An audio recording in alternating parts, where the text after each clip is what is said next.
The better part of a man is soon plowed into the soil for compost.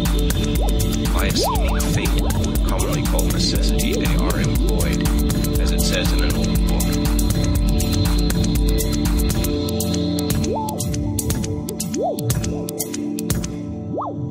Ils sont 88, ces funambules sur le point d'éternuer, publiés aux éditions Esperluette, et ils nous ressemblent étrangement par moments. 88 courts récits comme des instantanés saisis au vol. En quelques mots, Didier Lévy nous emmène dans une situation, un événement anodin, une histoire singulière. Le ton est tour à tour sérieux, décalé, burlesque, drôle, taquin, étrange, tendre le plus souvent. Didier Lévy accompagne certaines de ses microfictions poétiques d'un dessin de son cru, et alors les lignes s'en mêlent joyeusement, rajoutant une impression d'équilibre ténu sur ces innocentes pages. Avec beaucoup de retenue et de discrétion, Didier Lévy nous promène de tranche de vie en tranche de vie, créant des histoires qui viennent doucement faire écho à notre propre vécu. Rencontre avec un conteur qui pèse chaque mot avant de le coucher sur le papier et de nous emmener sur le fil.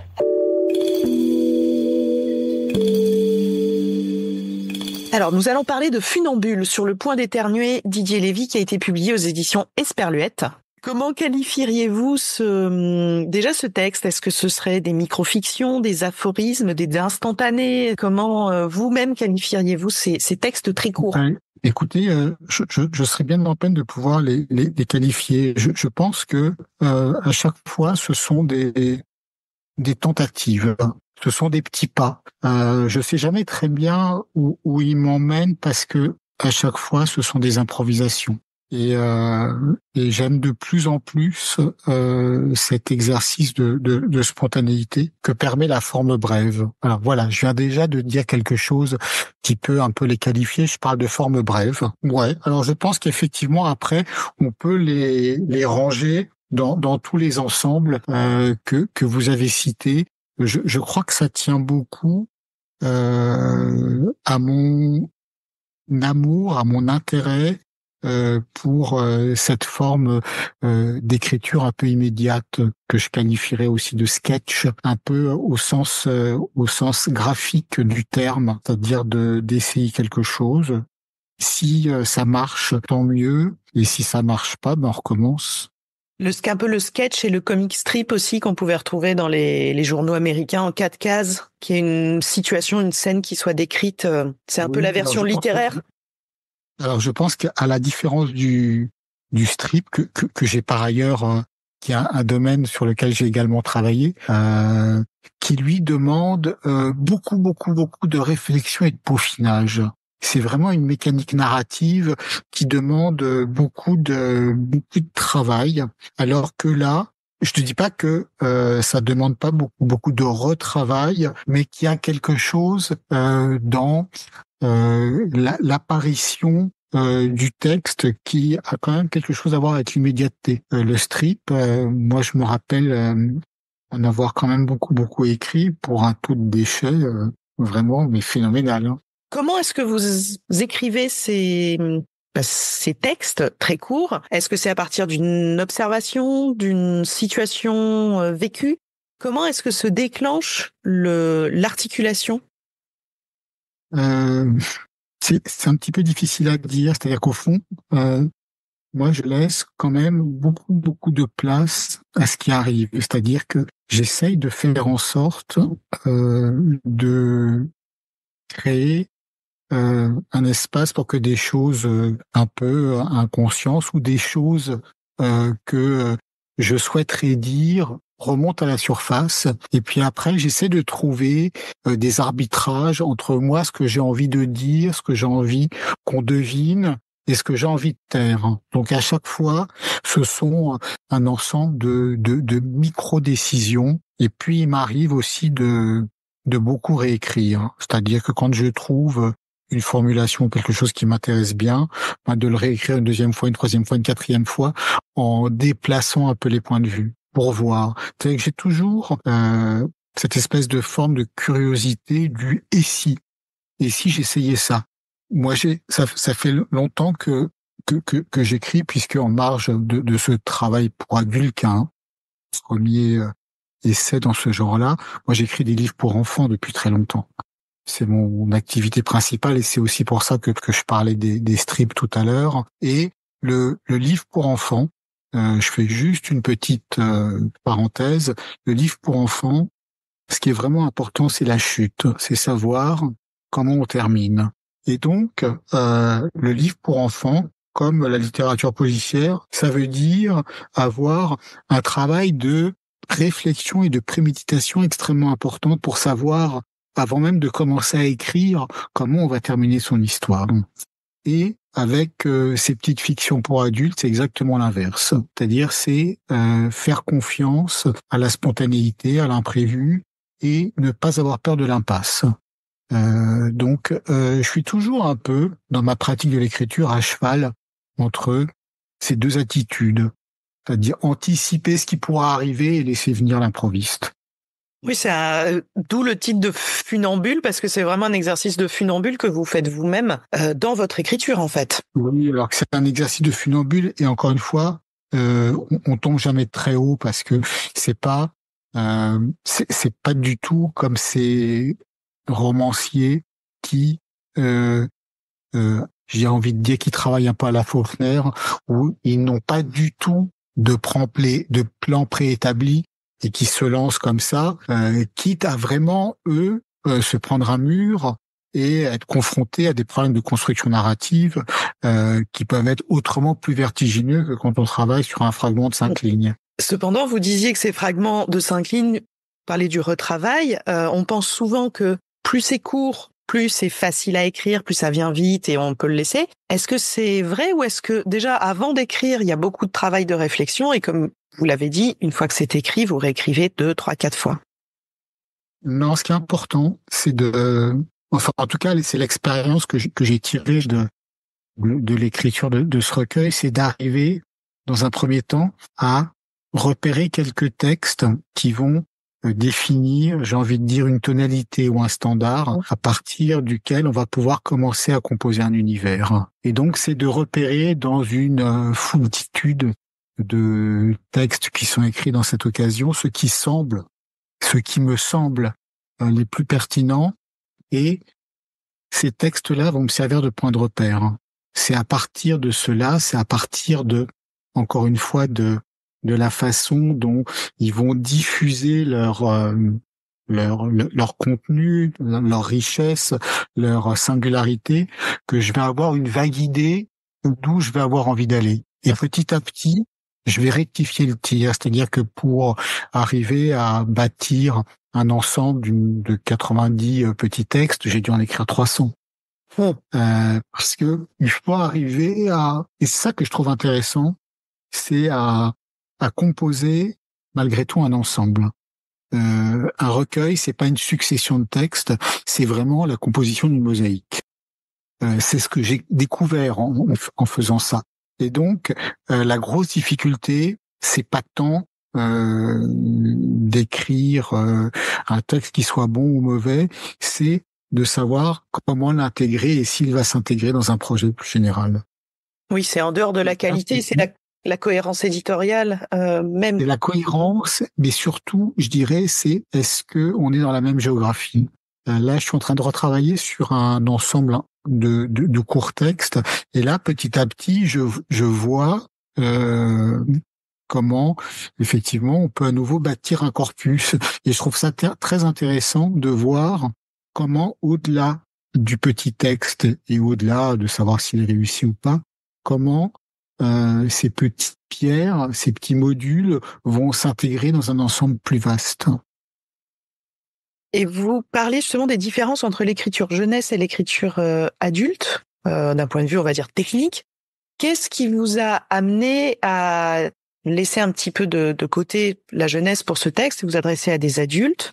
Et presque, pourquoi ne l'avez-vous pas fait avant? Alors, c'est une très très bonne question qui m'a beaucoup travaillé pendant des années. C'est que je crois que il faut arriver à trouver son écriture. Et son écriture, c'est pas juste une façon de faire des phrases en fonction des influences, en fonction des auteurs qu'on aime. C'est aussi de trouver sa longueur, hein, de trouver, j'ai envie de dire, son volume d'écriture. Il y a des gens pour qui ça vient très vite, et il y a des gens pour qui c'est beaucoup plus long. C'est mon cas. J'ai mis des années et des années à comprendre dans quel espace je pouvais m'exprimer. Je suis content de le trouver maintenant. Je suis assez content de le trouver maintenant parce que ça me donne une vraie forme de liberté par rapport à la reconnaissance, par rapport à des plans de carrière. Enfin, j'ai envie de dire que je commence une activité d'écriture à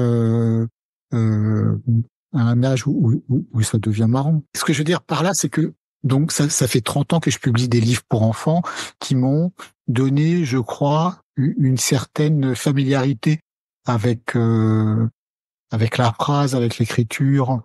Et je crois que c'est ça aussi qui m'a permis de définir que voilà, j'avais envie de m'installer un peu dans ces constructions de, je sais pas comment les appeler, de microfiction ou de petits mondes comme ça, et puis de faire en sorte aussi qu'il puisse y avoir des ramifications, qu'il puisse y avoir des formes de capillarité entre ces différents petits textes pour qu'ils fabriquent des ensembles. Oui, effectivement, ces petits textes, ces fragments, comme vous les nommiez tout à l'heure, forment un vrai tout cohérent. Vous disiez que vous en aviez écrit à peu près 300 pour en garder moins de 190 pour ce recueil. 90, oui. Et vous parliez également d'un travail en cours. Est-ce que vous appliquez le même type de taille, ensuite de taille dans la masse pour les rassembler en dehors de leur qualité littéraire et de leur cohérence? Oui, je pense. C'est-à-dire que le vrai a des dangers pour moi, mais j'imagine comme pour plein de gens qui écrivent, c'est d'en dire trop. Donc, je me rends compte que il y a, c'est-à-dire au fond, c'est toujours la même question de savoir quelle place on laisse au lecteur. Et moi, je fais partie des gens qui pensent que meilleur est l'écrivain, plus la place qu'il laisse au lecteur est importante. Donc, mon boulot, finalement, ça consiste beaucoup à être bien indulgent avec moi-même au départ et à écrire vraiment, pardonnez-moi le terme, mais de grosses conneries. Et puis après, à faire tout un travail de sélection, tout un travail de coupure pour voir ce que je garde pas. Mais c'est un peu la même logique, c'est-à-dire de voir qu'est-ce que je peux garder, qu'est-ce que je peux retrancher, sachant que j'ai besoin de cette espèce d'exercice quotidien de la fabrication de ces petits textes. Quand vous les avez écrits, vous dites quotidien, vous avez travaillé un petit peu dessus tous les jours en marge de votre travail d'écriture, si je puis dire, voilà, jeunesse, peut-être vos projets en cours et tout ça. Jours. Alors j'ai besoin de beaucoup de cette pratique quotidienne pour une raison très simple, c'est que j'ai l'impression que l'écriture c'est vraiment une affaire à la fois de conscience et d'inconscience. Ce que je veux dire par là, c'est que en écrivant tous les jours, ça permet de garder évidemment une espèce de continuité dans l'élaboration du projet, dans sa concrétisation, mais surtout en y revenant quotidiennement, il y a une espèce de maturation qui se fait de façon profonde, souterraine, inconsciente, qui vient nourrir le propos, le projet, et qui donne une espèce de plus grande sensibilité à l'égard de ce qui arrive pour pouvoir savoir si ça rentre ou pas dans le propos. Donc moi je crois beaucoup, mais c'est pour moi, j'ai pas du tout un avis très tranché pour les autres, mais moi j'ai besoin, quand je suis sur un projet, qu'il soit adulte ou jeunesse, de le fréquenter vraiment quotidiennement. pour être extrêmement à l'affût de tout ce qui va se passer dans les marges, de tout ce qui va se formuler entre les lignes, entre les mots. Vous avez ce même processus pour un album, pour des textes jeunesse qui sont, on va dire, plus courts, plus synthétiques, plus simples, parfois? Absolument. C'est-à-dire que j'ai besoin de cohabiter avec lui pendant un bon moment pour sentir ses lignes de force, sentir comment il est fabriqué, comment il tient, et encore une fois, ce qu'il dit et ce qu'il ne dit pas. Je pourrais très bien m'en remettre à des regards extérieurs en cours d'élaboration du texte, mais j'ai besoin de ce temps de dialogue avec le manuscrit pour vraiment m'installer à l'intérieur et voir comment il fonctionne. C'est-à-dire qu'au fond, je travaille un peu comme un artisan et j'essaye de voir si ce que je bâtis est solide. Et pour pouvoir ressentir ça, parce que je pense que c'est autant une question de logique que d'intuition, il faut vraiment avoir comme ça une espèce de fréquentation un peu quotidienne du projet. Je me suis rendu compte que s'il n'y a pas cette quotidienneté, mais c'est comme pour plein de choses, hein, si on laisse passer du temps, finalement, la relation qu'on est en train de bâtir avec un projet ou n'importe quel type, par exemple, d'apprentissage ou de relation, c'est quelque chose qui peut se défaire. Et je n'aime pas tellement les choses qui partent comme ça, qui se défont comme ça, et sur lesquelles il est très très difficile de revenir. Et qu'est-ce qui vous a attiré vers l'écriture jeunesse? Vous disiez tout à l'heure, ça fait 30 ans que vous écrivez des livres pour enfants. Pourquoi l'écriture jeunesse? Je pense que l'écriture jeunesse, c'est un peu un concours de circonstances. C'est-à-dire que moi, je travaillais comme rédacteur publicitaire avec d'autres créatifs, comme on dit entre guillemets.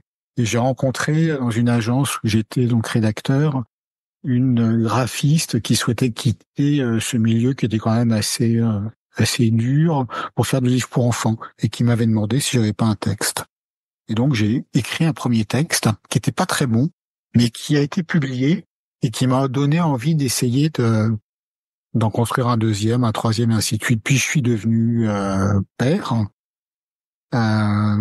Et j'ai trouvé que c'était avant que le livre pour enfants devienne vraiment un objet très marketé, un objet de consommation culturelle, un produit culturel. C'était quand même très agréable d'avoir des enfants et de grandir dans cet univers. Et puis mes enfants sont grands maintenant, donc je trouve ça pas mal peut-être d'en faire moins.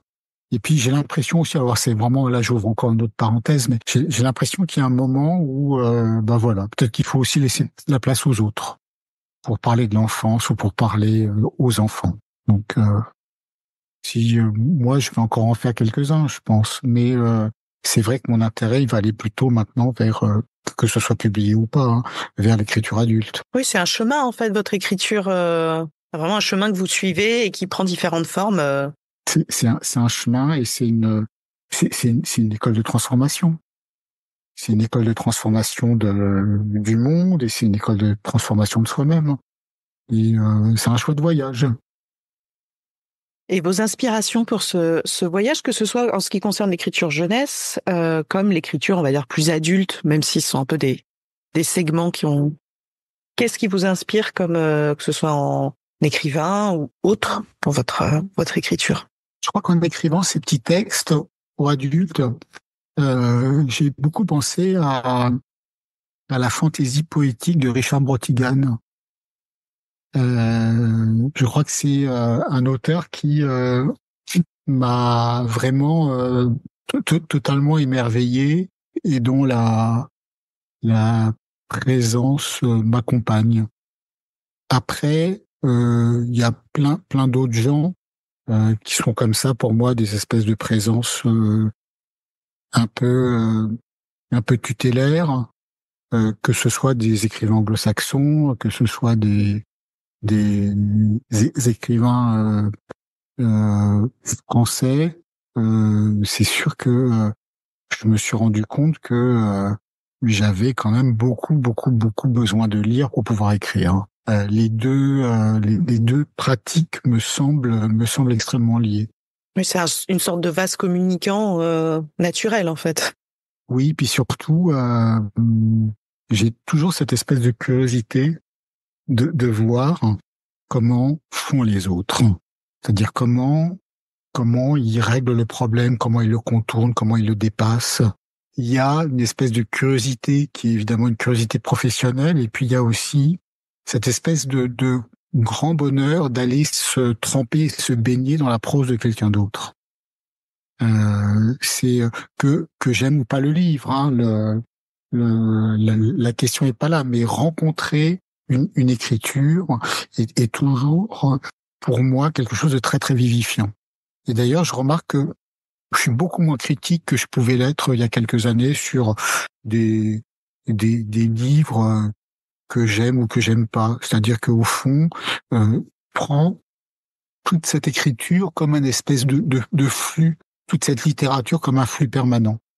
Voilà, je suis quelqu'un qui lit et qui écrit, voilà. Vous parlez de capillarité tout à l'heure dans les textes même de ce recueil, mais en fait, elle se retrouve également dans votre approche de l'écriture, de la lecture, de la création, en fait. Oui, et j'ai envie de dire que un truc dont on parle pas beaucoup là, mais qui est assez important, c'est la pratique du dessin, puisque toutes ces petites fictions sont en partie illustrées par moi, et le dessin, c'est quelque chose que j'ai découvert assez tardivement, puisque je me suis mis à dessiner à plus de 45 ans. Et ce qui est très intéressant quand on se lance dans une nouvelle pratique artistique, c'est le recul que ça permet d'avoir par rapport à une première et la façon dont on va pouvoir appliquer dans la deuxième tout ce qu'on a cru comprendre ou tout ce qu'on a appris dans la première. Et ça, je trouve ça extrêmement intéressant et passionnant, notamment en termes de capillarité. C'est-à-dire de voir comment finalement tout ça se nourrit et comment tout ça finalement invite à toujours être à la fois dans un espèce de double mouvement où on peut être à la fois plus indulgent vers soi-même dans un premier temps et dans un deuxième temps plus exigeant. C'est-à-dire d'avoir cette espèce de balance où on va dans un premier temps dans je dirais l'alcôve des essais, dans l'alcôve des tentatives, des recherches, s'autoriser à plein de choses qui, une fois qu'elles sont advenues, on va essayer quand même de les amener le plus loin possible avec le plus de rigueur possible. Donc, il y a aussi une capillarité de cet ordre-là, c'est-à-dire de vraiment s'inviter à la plus grande des spontanéités et s'accorder évidemment le droit à la bêtise, le droit à la connerie, le droit à l'humour gras, quitte après, dans un deuxième temps, à faire un travail pas de sélection, parce que c'est le pas de mots, mais travail d'élaboration de tout ça. De considérer que tout ça, c'est finalement une matière première qu'il va falloir retravailler. Et est-ce que vous envisageriez de l'appliquer sur de la forme longue, ou est-ce que c'est vraiment cet instantané qui vous parle? Là, ce que je suis en train de découvrir, c'est qu'une forme longue, ça peut être une succession de formes courtes. Donc, je ne sais pas trop, mais oui, je pense à quelque chose comme ça. C'est-à-dire que je pense que je vous parlais tout à l'heure de ces jeux de Lego en un seul mot, L-E-G-O, hein, de cette espèce de construction où on associe comme ça des modules, des petits modules pour en faire des plus gros. Je pense qu'il y a aussi cette liberté-là et cette possibilité-là. Donc là, je suis en train un peu d'essayer de sonder. Oui, c'est pareil. Vous faites des petits essais, puis vous verrez ensuite ce que la forme. Exactement, ouais. J'essaye de laisser dans la mesure où je suis moins obsédé par l'idée du résultat, la manière et la méthode, ça me permet de leur laisser plus de liberté. Ça me permet de prendre plus de temps pour emprunter des chemins buissonniers et essayer des choses que je ferais pas forcément si j'étais totalement obsédé par, comme ça a longtemps été le cas, l'idée du résultat. Vous êtes plus libre en fait, ou en tout cas vous vous accordez beaucoup plus de liberté. Ouais, je pense que c'est le privilège de la maturité.